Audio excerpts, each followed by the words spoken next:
মই জাহ্নবী বিটিআৰত শীঘ্ৰেই নচলে উচ্ছেদ বিটিআৰৰ উচ্ছেদক লৈ মুখ্যমন্ত্ৰী ডক্টৰ হিমন্ত বিশ্ব শৰ্মাই কৰিছে ডাঙৰ ঘোষণা বিটিআৰত এতিয়াও বহুত কাম বাকি আছে যিসকল খিলঞ্জীয়া লোক আছে সেইসকল খিলঞ্জীয়া লোকে এতিয়ালৈ ভূমি পট্টাই পোৱা নাই গতিকে বিটিআৰৰ উচ্ছেদ ইমান সহজ নহয় প্ৰথমে খিলঞ্জীয়া লোকসকলক ভূমি পট্টা দিব লাগিব গতিকে বিটিআৰত এতিয়া প্ৰথম কাম হৈছে ভূমি পট্টা প্ৰদান কৰা প্ৰথমে ভূমি পট্টা দিয়া হ'ব খিলঞ্জীয়া লোকক আৰু ইয়াৰ পাছতহে সন্দেহজনক নাগৰিকক কৰা হ'ব উচ্ছেদ মুখ্যমন্ত্ৰী ডক্টৰ হিমন্ত বিশ্ব শৰ্মাই এই সন্দৰ্ভত কৰিছে ডাঙৰ ঘোষণা বিটিআৰত শীঘ্ৰেই নচলে উচ্ছেদ বিটিআৰৰ উচ্ছেদক লৈ মুখ্যমন্ত্ৰী ডক্টৰ হিমন্ত বিশ্ব শৰ্মাৰ ডাঙৰ ঘোষণা উচ্ছেদ অভিযানক লৈ মুখ্যমন্ত্ৰীগৰাকীয়ে ডাঙৰ ঘোষণা কৰিছে শীঘ্ৰেই বিটিআৰত উচ্ছেদ নচলে বিটিআৰত উচ্ছেদ ইমান সহজ নহয় উচ্ছেদ অভিযান ৰাজ্যৰ আনন্দ প্ৰান্তত চলি আছে যদিও বিটিআৰত উচ্ছেদ কিন্তু ইমান সহজ নহয় কিয়নো বিটিআৰৰ যিসকল খিলঞ্জীয়া লোক আছে সেইখিনি খিলঞ্জীয়া মানুহে এতিয়ালৈ মাটিৰ পট্টাই পোৱা নাই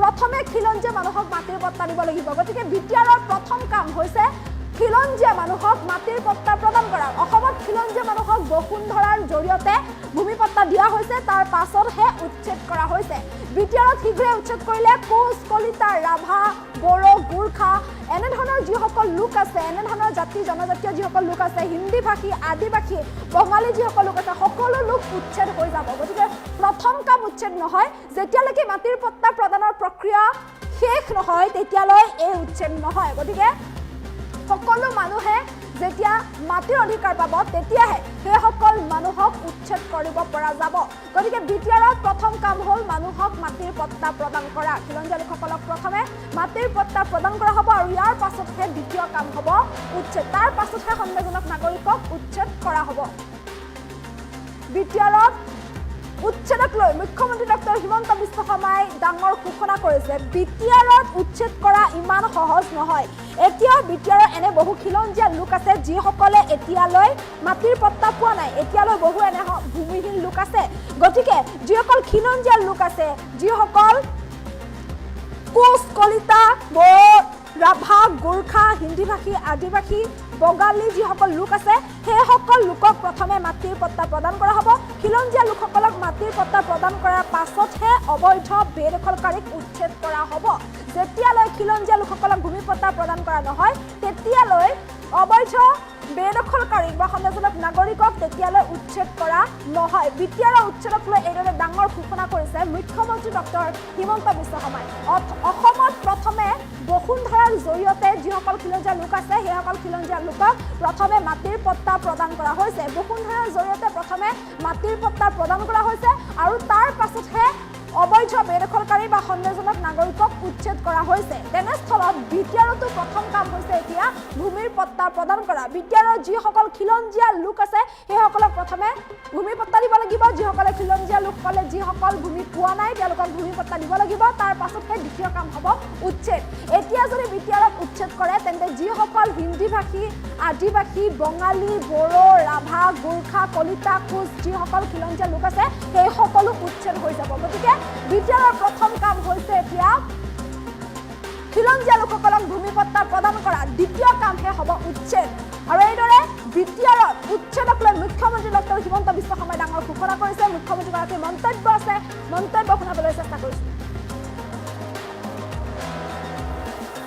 উচ্ছেদটো ইমান সহজ নহয় কাৰণ বিটিচিত বহুত মানুহে মাটিৰ পট্টাই পোৱা নাই প্ৰথমতে খিলঞ্জীয়া মানুহক মাটিটোতো দিব লাগিব ২৬টা জনগোষ্ঠী এনেই যদি এভিকশ্যন কৰে তেতিয়াহ'লে আপুনিও এভিকশ্যন হৈ যাব এতিয়া অসমত আমি কেতিয়া এভিকশ্যন কৰিছোঁ প্ৰথম বসুন্ধৰা আঁচনি আনি আমাৰ মানুহখিনিক মাটিৰ পট্টা দি তাৰ পিছতহে উচ্ছেদ এতিয়া যদি বিটিএডি ডাইৰেক্টলি উচ্ছেদ কৰে তেতিয়াহ'লে দেখোন কোচ কলিতা ৰাভা বড়ো আমাৰ গোৰ্খা হিন্দী ভাষী আদিবাসী বঙালী চবেই এভিকশ্যন হৈ যাব দোষ কি কাৰণ মাটি এতিয়ালৈকে তেওঁলোকৰ বিষ্ণুতাৰী শেষে হোৱা নাই যেতিয়া প্ৰক্ৰিয়াটো শেষ হ'ব সকলো মানুহে মাটিৰ অধিকাৰ পালে তেতিয়াহে আপুনি ক'ব পাৰিব যে এইখিনি মানুহক উচ্ছেদ কৰক গতিকে বিটিএডিত প্ৰথম কাম হ'ল মানুহক পাট্টা দিয়া দ্বিতীয় কাম এভিকশ্যন উচ্ছেদটো ইমান সহজ নহয় কাৰণ বিটিচিত বহুত মানুহে মাটিৰ পট্টাই পোৱা নাই প্ৰথমতে খিলঞ্জীয়া মানুহক মাটিটোতো দিব লাগিব ২৬টা জনগোষ্ঠী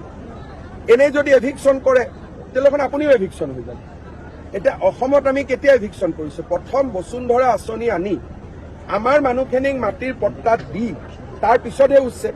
এতিয়া যদি BTAD ডাইৰেক্টলি উচ্ছেদ কৰে তেতিয়াহ'লে দেখোন কোচ, কলিতা, ৰাভা, বড়ো, আমাৰ গোৰ্খা, হিন্দীভাষী, আদিবাসী, বঙালী চবেই এভিকশ্যন হৈ যাব। দোষ কি? কাৰণ মাটি এতিয়ালৈকে তেওঁলোকৰ বিষ্ণুতাৰী শেষেই হোৱা নাই।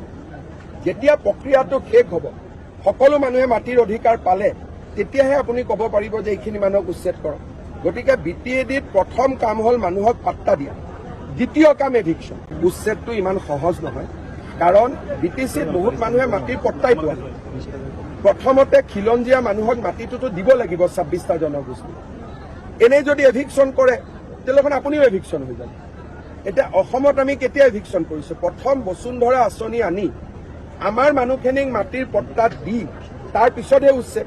এতিয়া যদি BTAD ডাইৰেক্টলি উচ্ছেদ কৰে তেতিয়াহ'লে দেখোন কোচ, কলিতা, ৰাভা, বড়ো, আমাৰ গোৰ্খা, হিন্দীভাষী, আদিবাসী, বঙালী চবেই এভিকশ্যন হৈ যাব। দোষ কি?